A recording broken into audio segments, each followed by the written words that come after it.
নমস্কাৰ প্ৰিয় বন্ধুসকল, আপোনালোক সকলোকে জনাইছোঁ আমাৰ চেনেলটোলৈ পুনৰ স্বাগতম। আজি আমি পুনৰ আপোনালোকৰ বাবে লৈ আনিছোঁ এটি নতুন আৰু ধুনীয়া কাহিনী।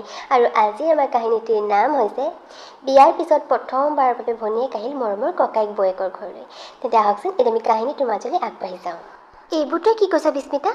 সঁচাকৈয়ে কি ককায়েক বেলেগে বিয়া পতাৰ পিছত মাকৰ ঘৰখন সলনি হৈ যায় নেকি? আকৌনো সলনি হৈ যায়, সকলোবিলাক সলনি হৈ যায়। মই দাদাৰ বিয়াৰ পিছত ঘৰলৈ যাওঁতে বুজি পাইছোঁ নহয়, সকলো চেঞ্জ। আগতে মই যেতিয়া মাহঁতৰ ঘৰলৈ যাওঁ সকলোবিলাক আগৰ দৰেই পাওঁ দেই, যেনেকৈ মই জীয়ৰী থাকোঁতে আছিল। কিন্তু যেতিয়াই মোৰ দাদাই বিয়া পাতি আনিলে তাৰপিছতে যেতিয়া মই মাৰ ঘৰলৈ গ'লোঁ দেখিছোঁ যে গৈ সকলোবিলাক সলনি বুজিছানে। আনকি মোৰ ৰুমটো যেন মোৰ মতে নাই, এতিয়া যেন মোৰ ৰুমটোতো বৰহে অধিকাৰ।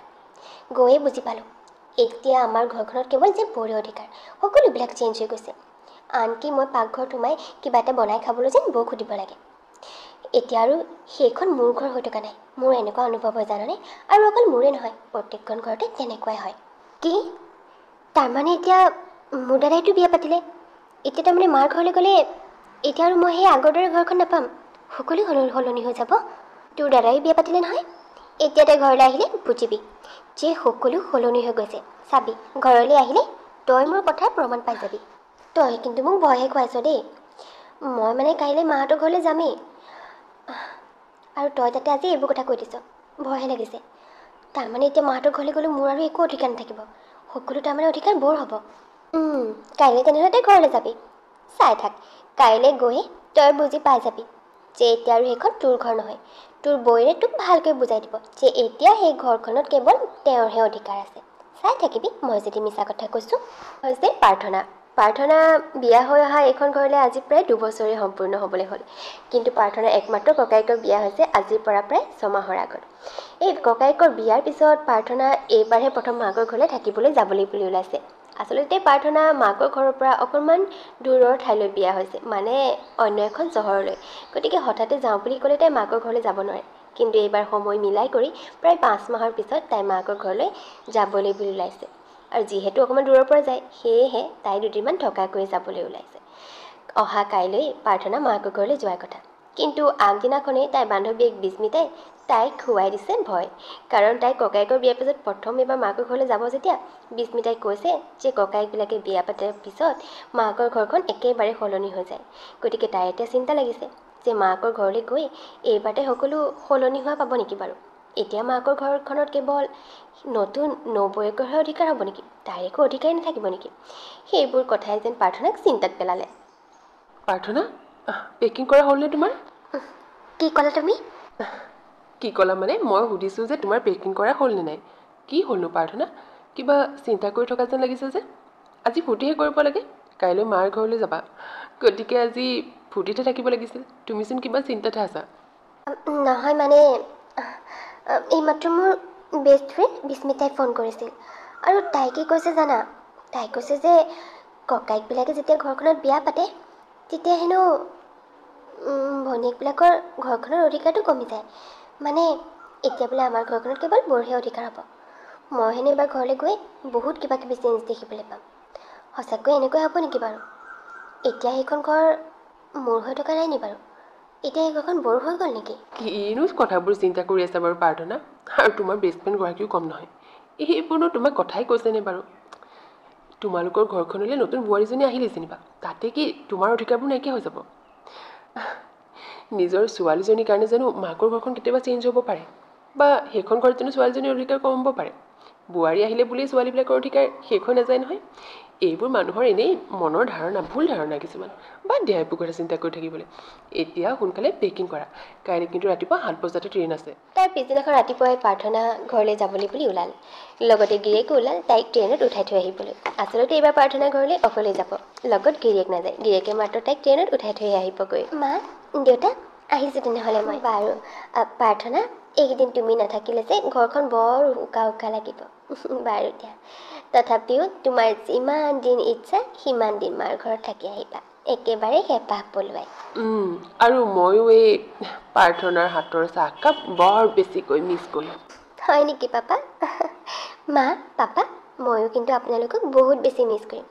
আৰু বেছিদিন নাথাকোঁ বাৰু, সোনকালেই উভতি আহিম, চিন্তা কৰিব নালাগে। আৰু পাপা, এইকেইদিন মই নাথাকোঁতে মায়ে আপোনাক চাহকাপ বনাই দিব আৰু তাৰপিছতে গিৰিয়েকে প্ৰাৰ্থনা কৰি ট্ৰেইনত উঠাই থৈ আহিলগৈ ট্ৰেইনত গৈ থাকোঁতেও আনকি প্ৰাৰ্থনাই আগদিনাখন কোৱা 20 মিটাৰ সেই কথাবিলাকে চিন্তা কৰি থাকিল সঁচাকৈ তাই ঘৰখন বাৰু বৌয়ে অহাৰ পিছত সলনি হৈ গ'ল নেকি তেনেকৈ গৈ গৈ তাই নামিবলৈকে ষ্টেচনটো পালেগৈ ষ্টেচনত নামিয়ে দেখিলে যে দেউতাকে তাইক নিবলৈ আহিছে পাপা কেনে আছা তুমি আৰু আজি তুমি নিবলৈ আহিলা যে আনকালে দাদাইহে নিবলৈ আহে ভালেই ভালেই মাজনী এইবাৰ ময়ে নিবলৈ আহিলোঁতো এই ককাই আৰু বৌয়ে জানো কিবা বজাৰ কৰিবলগীয়া আছে বুলি ওলাই গ'ল সেইটো কাৰণে ময়ে আহিলোঁ ব'ল এতিয়া মাৰে ঘৰত অথনিৰে পৰা অপেক্ষা কৰি আছে দেউতাকৰ কথা শুনি প্ৰাৰ্থনাই মনতে ভাবিলে যে বিস্মিতাই একেবাৰে ঠিক কথাই কৈছিল কাৰণ বিয়া নপতালৈকে ককায়েকে সদায় তাইক মাকৰ ঘৰলৈ আহিলে ষ্টেচনলৈ নিবলৈ আহিছিল কিন্তু এইবাৰ ককায়েকে বিয়া পতাৰ পিছত তাই যেতিয়া প্ৰথমবাৰ আহিল এইবাৰ কিন্তু ককায়েকে তাইক নিবলৈ নাহিল আহিল দেউতাক তাই মনতে ভাবিলে যে ঠিকেই সলনি হ'লেই আৰু ককায়েক কি হ'ল মাজনী কি ভাবি আছ আকৌ ব'ল আকৌ পিছতে দেউতাকৰ গাড়ীত উঠি প্ৰাৰ্থনা ঘৰলৈ বুলি আগবাঢ়িল কিছু দেৰি পিছতে আহি তাই ঘৰ পালেহি মাকে তাৰ বাবে অথনিৰে পৰা যেন অপেক্ষা কৰি আছিল পালেহি মাজনী অথনিৰে পৰা তোলৈ অপেক্ষা কৰি আছোঁ আৰু এতিয়াহে তই ওলাইছহি অঁ মা কেনে আছা তুমি আৰু মা দাদাবোৰ বজাৰলৈ গৈছিলে বুলি কৈছিলে পাপাই এতিয়ালৈকে অহাই নাই নেকি নাই আহোঁ জানো কি বজাৰ কৰিবলগীয়া আছে সিহঁতৰ আজি ইমান অথনিতে ওলাই যোৱা এতিয়ালৈকে আহি পাব লাগিছিল কিন্তু নাই ক'তা বাৰু সিহঁত আহি পাতে পিছত মাজনী তই যা মোক ভৰি হাতকেইটা ধুই লগৈ আৰু মই তোলৈ আজি তই ভাল পোৱা পনীৰৰ তৰকাৰী বনাই থৈছোঁ সোনকালে ভাত ভৰি হাতকেইটা ধুই আহি ভাত খাই লহি সেই বুলি কৈ মাক ভিতৰলৈ গুচি গ'ল আৰু মাক যোৱাৰ পিছতে প্ৰাৰ্থনাই ভালকৈ সিহঁতৰ ড্ৰয়িং ৰুমটোলৈ লক্ষ্য কৰিলে দেখিলে যে ড্ৰয়িং ৰুমটো যেন আগৰ দৰে একেবাৰে হৈ থকা নাই সকলোফালে যেন সকলোবিলাক সলনি হৈ পৰিল আগৰ পুৰণি চোফাযোৰৰ সলনি এতিয়া বৌয়েকে লগত অনা নতুন চোফাযোৰ আছে লগতে ড্ৰয়িং ৰুমটোৰ পৰ্দাবিলাকো আগতকৈ সলনি হ'ল আনকি ডাঙৰ তাই আগতে টেডি বিয়াৰ এটা সেই ড্ৰয়িং ৰুমটোতে সজাই থৈছিল কিন্তু এতিয়া সেই টেডি বিয়াৰটোও নাই তাই বুজি উঠিল যে এই সকলোবিলাক বৌয়েকে আহি সলনি কৰি পেলালে ঘৰখনলৈ আহি তাই সঁচাই আজি বহুত যেন পৰিৱৰ্তন হৈ গ'ল তাই তেনেকুৱা অনুভৱ হ'ল মা ড্ৰয়িং ৰুমটো আগতকৈ একেবাৰে চেঞ্জ কৰি পেলালা কোনে কৰিলে এইবোৰ পৰ্দা চৰ্দা চব চেঞ্জ কৰি পেলালা আৰু মোৰ যে ডাঙৰ টেডি বিয়াৰটো ড্ৰয়িং ৰুমত সজাই থোৱা আছিল এতিয়া যে সেইটো নাই কি কৰিলানো জানো পাই সেইবোৰ কি কৰিলে বোৱাৰীহে আজিকালি ড্ৰয়িং ৰুমটোৱে এইবোৰ কিবা কিবি কৰি ফুৰে বস্তু চস্তু সজাই তাই ক'ৰবাত থ'লে নেকি চাগে মই হ'লে নাজানো দেই তোৰ ৰুমতে থ'লে নহ'লে চাগেচোন যা তোৰ ৰুমতে আছে চাগে তাৰপিছতে প্ৰাৰ্থনাই নিজৰ ৰুমটোৰ ফালে আগুৱাই গ'ল আৰু গৈ তাই দেখিলে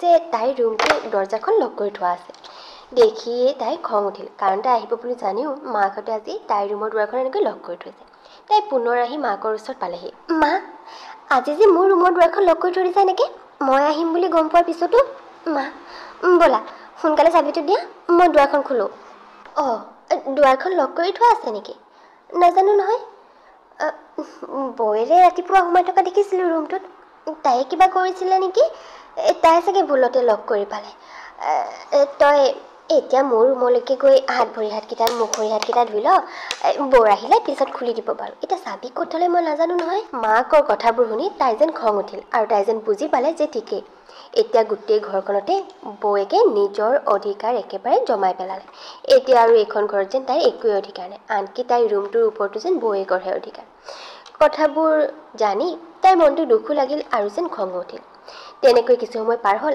আৰু একেবাৰে আবেলিলৈহে ককায়েক বৌয়েক আহি ঘৰ পালেহি আৰু লগত এগালমান যি টি বস্তু বজাৰ কৰি আনিলে সিহঁতে ভণ্টি তই কেতিয়াবাতে পালেহি নেকি আমাৰ বজাৰ কৰি থাকোঁতে বহুত দেৰিয়ে হৈ গ'ল অহা ভণ্টি কেতিয়াবাতে পালাহি নেকি চোৱাচোন আমাৰ ইমান দেৰি হৈ গ'ল আমি যে ইমান দেৰি হ'ব বুলি ভবাই নাছিলোঁ জানানে বজাৰ কৰোঁতে কেতিয়ানো ইমান সময় হৈ গ'ল গমেই নাপালোঁ আৰু তোমাৰ অথনি ৰুমৰ চাবিটো মই ভুলতে মই বেগতে সোমোৱাই লৈ গুচি গ'লোঁ বজাৰত সেই বস্তু কিনোতে পইচা উলিয়াবলৈ লওঁতেহে দেখিছোঁ তোমাৰ ৰুমৰ চাবিটো মোৰ বেগত আছে বুলি হ'ব দিয়া বৌ আৰু দাদা তহঁতৰনো ইমান তৰকাৰী বজাৰ কৰিবলগীয়া আছিলনে যে একেবাৰে মই অহাৰ দিনাই গুচি গ'লি আজি নোযোৱা হ'লেতো হয় ন আনকালতো সদায় তই মোক আনিবলৈ যাওঁ ষ্টেচনলৈ আজি একেবাৰে তই মোক আনিবলৈ নগ'লি বিয়া পাতি তই সলনি হৈ গ'লি ন দেজনী কি কথাবোৰ কৈছ বাৰু বিয়া পাতি মই একেবাৰে সলনি হোৱা নাই তোৰ সেই আগৰ যেনেকুৱা তোৰ ককাইৰ আছিলোঁ এতিয়াও ঠিক সেই তেনেকুৱাই হৈ আছোঁ আৰু বজাৰ কৰাটো ইম্পৰ্টেণ্ট নাছিলতো আকৌ সেইকাৰণেহে গ'লোঁ কিবা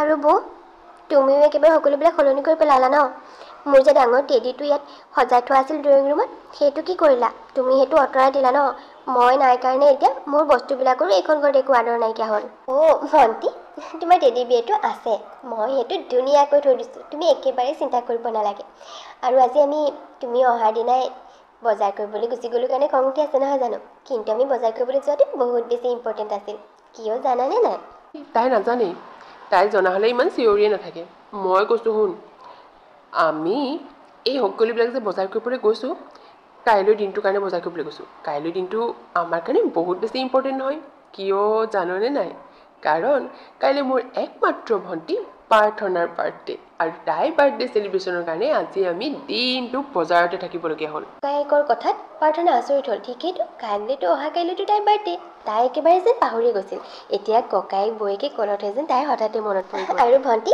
এই সকলোবিলাক বজাৰ কাইলৈ তোমাৰ বাৰ্থডে চেলিব্ৰেশ্যনৰ কাৰণে ককায়েৰে তোমাৰ একেবাৰে আজি 3 দিনমানৰ আগৰ পৰা কৈ মোক তত দিয়া নাই মুঠতে বিয়াৰ পিছত বোলে এইবাৰ হেনো তোমাৰ প্ৰথম বাৰ্থডে আমাৰ ঘৰত পাইছে গতিকে তোমাৰ বাৰ্থডে একেবাৰে ধুমধামেৰে চেলিব্ৰেশ্যন কৰিব আৰু এটা ছাৰপ্ৰাইজ আছে তোমাৰ কাৰণে কাইলৈ কিন্তু সেই ছাৰপ্ৰাইজটোৰ কাৰণে তুমি কালিলৈকে অপেক্ষা কৰিব লাগিব ককায়েক বৌয়েকৰ কথা শুনি প্ৰাৰ্থনা আচৰিত হ'ল আচলতে তাই ভাবিছিল যে বিয়াৰ পিছত ককায়েক বৌয়েক একেবাৰে সলনি হৈ গ'ল গোটেই ঘৰখনেই তাইৰ বাবে সলনি হৈ গ'ল কিন্তু এতিয়া লাহেকৈ তাইৰ অনুভৱ হৈছে যে নাই সলনি হয়তো হোৱা নাই কাৰণ ককায়েক বৌয়েকে তাইৰ বাৰ্থডেৰ কাৰণে গোটেই দিনটো বজাৰত ঘূৰি ফুৰিছিল আৰু ভুলতে বৌয়েকে তাইৰ ৰুমৰ চাবিটো বেগত ভৰাই লৈ গৈছিল তাৰপিছতে বৌয়েকে তাইৰ ৰুমটো খুলি নি তাইক দেখুৱালে গৈ তাই দেখিলে যে ঠিকেই ৰুমটো আগৰ দৰে আছে যেনেকৈ তাই এৰি থৈ গৈছিল সকলোবিলাক আগৰ দৰে সজাই থোৱা আছে সকলো বস্তু নিজৰ নিজৰ ঠাইত আছে ৰুমটো বৌয়েকে ধুনীয়াকৈ চাফ চিকুণ কৰি থৈছে তাইৰ বাবে আৰু তাই সেই মৰমৰ ডাঙৰ টেডিটো তাইৰ বিচনাৰ ওপৰত সজাই থৈছে বৌয়েকে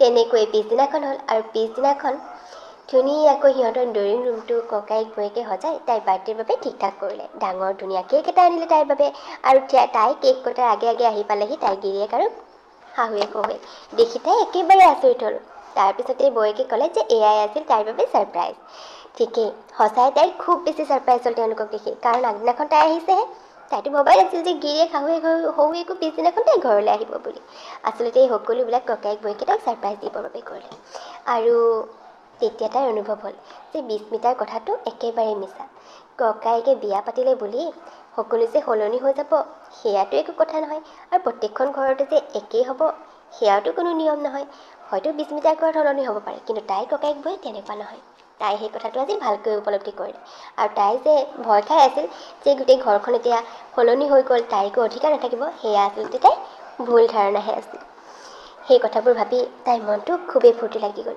আৰু ফূৰ্তিতে যেন তাইৰ দুখো লাগি গ'ল যে ককায়েক বৌয়েকে তাইক ইমান বেছি ভাল পায় ইমান মৰম কৰে আৰু তাই ভাবিছিল তেওঁলোক সলনি হ'ল কিমান ভুল ধাৰণা আছিল তাই বুজি পালে তেন্তে আমাৰ কাহিনীটো কৰি দিছোঁ ইয়াতে শেষ যদি আপোনালোকে ভিডিঅ'টো চাই ভাল পালে তেন্তে প্লিজ ভিডিঅ'টো লাইক আৰু এটা কমেণ্ট কৰি দিব আৰু যদিহে আপোনালোক আমাৰ চেনেলত নতুন তেন্তে প্লিজ আমাৰ চেনেলটো ছাবস্ক্ৰাইব কৰি দিব তেন্তে লগ পাম পুনৰ এটা নতুন ভিডিঅ'ৰ সৈতে তেতিয়ালৈকে বাই